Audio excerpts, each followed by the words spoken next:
اینم 10 مبشرین بالجنه. این هاوز بگو به ام بن بگو به انت سرازه بگو تلفن یعنی که ما هو بیاینه بگو.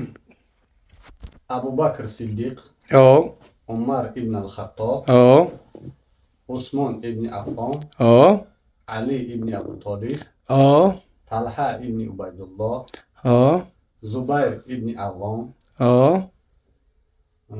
عبدالرحمن ابن عوف، سعد ابن ابي وقاص، سعيد ابن زيد، ابو عبيده ابن الجراح. نومش چه؟ نومش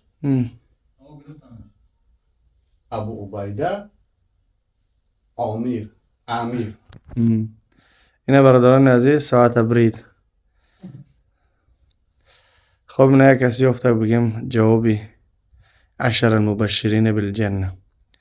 یعنی خشب به حال انسانانی که مثال بگیریم در تاریخ صحابه ها هستن که حرکت کوشش میکنن که یعنی استوری تاریخ صحابه ها رو که پیغمبر را کوشش میکنن یاد بگیرن.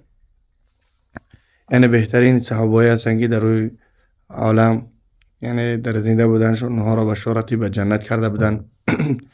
یعنی اگر بگیریم شو أبو بكر الصديق رضي الله عنه، عمر بن الخطاب رضي الله عنه، عثمان بن عفان، علي بن أبي طالب، زبير بن عوام يعني 5 شفتم، سعد بن أبي وقاص، طلحة ابن عبيد الله، طلحة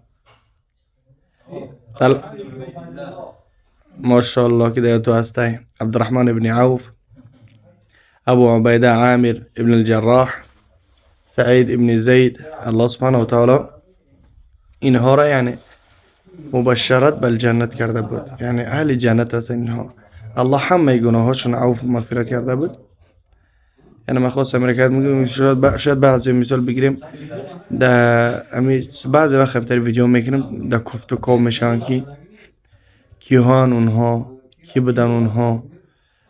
شاید که مثال بعضی رو موتیویت شوه که یعنی تاریخ کوی شون.